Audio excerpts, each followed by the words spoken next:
안녕하세요, 대건남자입니다. 오늘부터 조금 업데이트 시기를 바꿔볼까 합니다. 11월 4일 월요일의 시장은 어땠는지, 앞으로의 시장은 어떻게 흘러갈지를 보면서 오늘은 해리스가 되냐 풍력, 태양광이고, 그리고 트럼프가 되냐 석유, 에너지 관련주에 대해서 아마 방향성이 나뉠 것 같습니다. 이 부분에 대해서도 말씀을 드리고, 앞으로의 시장 특징에 대해서도 한번 말씀을 드려볼까 합니다. 그러면 시작해 보겠습니다.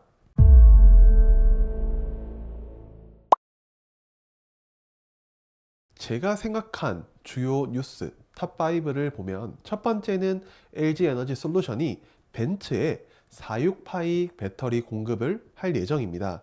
2028년부터 2038년까지 약 10년 동안 공급을 할 예정이고요. 이런 상황으로 인해서 중국의 CATL은 손절을 하고 이 물량을 LG 에너지 솔루션이 받으면서 아마 긍정적인 부분을 기대해 봅니다. 두 번째는 SK온이죠. SK이노베이션의 배터리 부문 자회사가 10분기 만에 흑자 전환을 했다고 합니다. 이 부분은 매우 의미가 있는 부분이기 때문에 또 2차 전지에 대한 긍정적인 뉴스라고 볼 수 있습니다.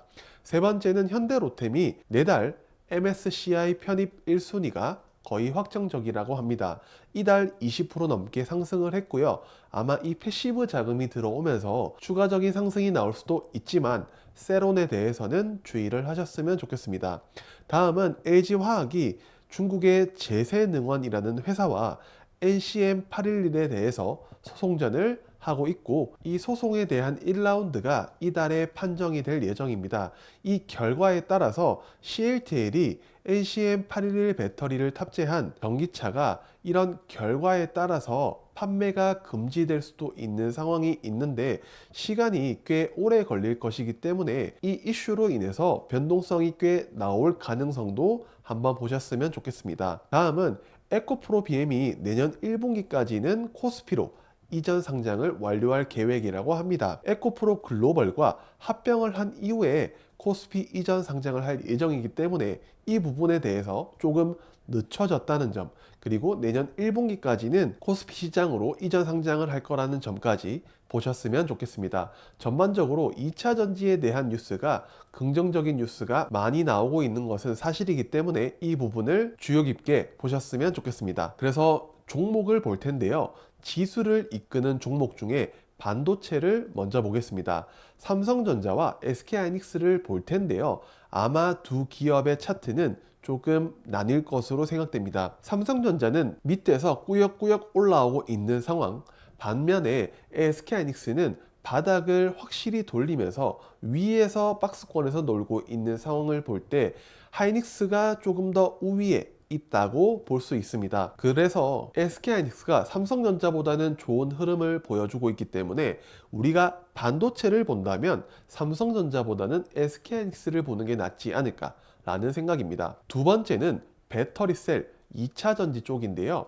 삼성 SDI와 LG 에너지 솔루션을 보면 아마 삼성전자는 삼성 SDI가 비슷한 차트가 그려질 거고, LG 에너지 솔루션은 SK 하이닉스와 같은 흐름이 보여지고 있다고 볼 수 있습니다. 삼성 SDI가 밑에 박스권에 머물러 있는 반면에 LG 에너지 솔루션은 위에 박스권에서 머물고 있는 상황을 볼 때 아마 기관과 외국인이 LG 에너지 솔루션에 대한 수급이 더 강한 게 아닐까라고 예상을 해볼 수 있습니다. 다음 바이오 섹터를 보면 유한양행과 알테오젠이라는 기업을 예를 들 수 있는데요.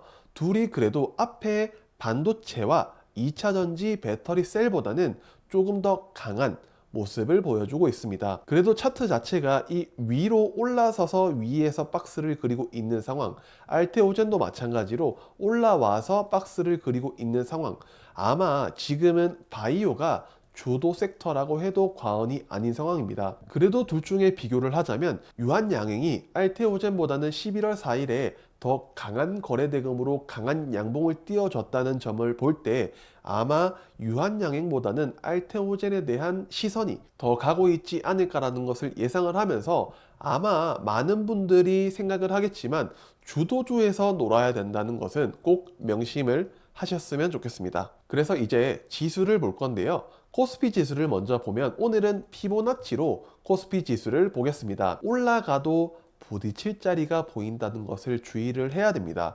왜냐하면 피보나치 비율상 여기에 고점과 여기에 저점을 이렇게 그려볼 때 코스피 지수는 236자리와 382자리를 볼 때 위에 부딪힐 자리가 충분히 보입니다. 그래도 막 이렇게 빠지는 게 아니라 약간의 눌림을 주면서 올라가는, 긍정적으로 보는 게 맞다고 생각을 합니다. 부정적으로 보는 게 아닙니다. 눌린다고 하면 아이 빠지기 때문에 왜 또 부정적으로 봐 라고 하시는 분도 있는데, 주식은 이렇게 올라가는 건 없어요.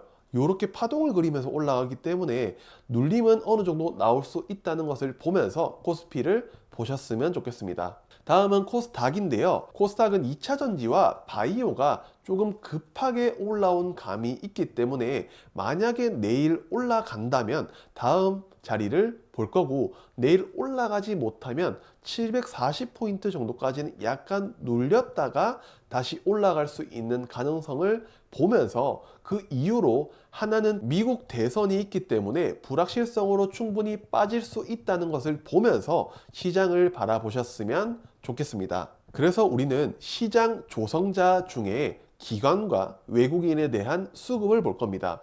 기관은 코스피, 코스닥에서 어떤 특징을 가지면서 종목을 매수하고 있을까라는 부분을 볼 텐데요. 기관은 먼저 코스피에서 11월 1일에는 인버스를 매수했던 모습을 볼 수 있었습니다. 그리고 11월 4일에는 코덱스 코스닥 레버리지로 변환을 하는 모습이 가장 인상적이었습니다.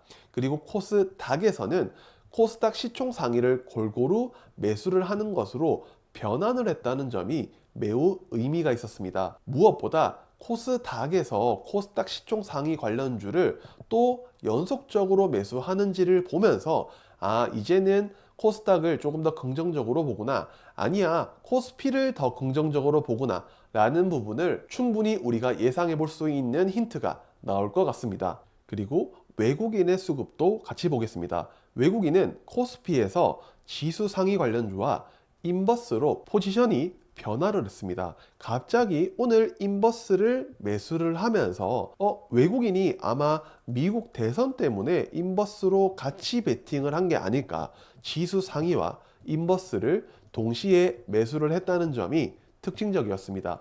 그리고 코스닥에서는 일부 시총 상위 잡주라고 생각을 했는데, 제가 잡주라고 표현을 했는데, 예를 들어서 CS 인터내셔널, 그리고 아이스크림 미디어, 바이오다인, 한일단조, 랩지노믹스, 이런 기업들은 시총이 낮고 테마성이 강하기 때문에 저는 잡주라고 표현을 했습니다. 그리고 태성까지 말이죠. 그리고 여기서 11월 4일에는 시총 상위주를 골고루 담는 포지션의 변화를 주목을 해야 된다고 생각을 합니다.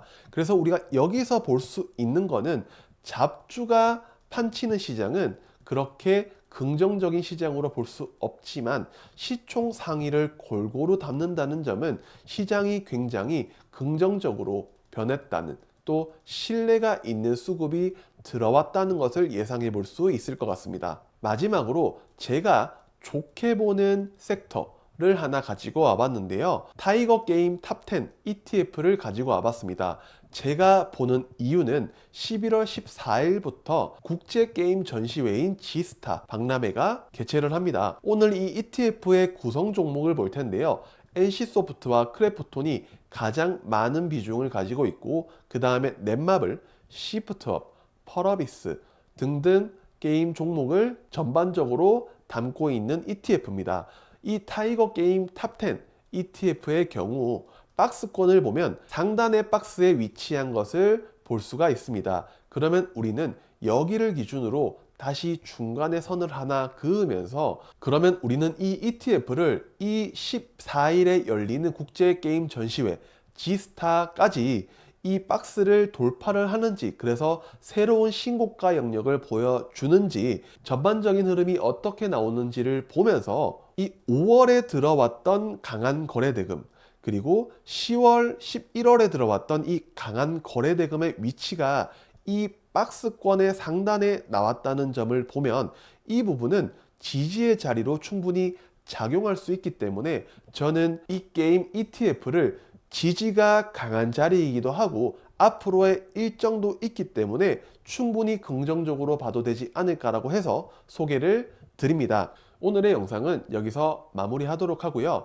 유튜브 업데이트에 대한 조금의 변화가 있기 때문에 커뮤니티에 글을 꼭 참고해 주시면 좋겠습니다. 그리고 구독과 좋아요는 꼭 부탁드리며 저는 다음 영상에서 뵙도록 하겠습니다. 안녕.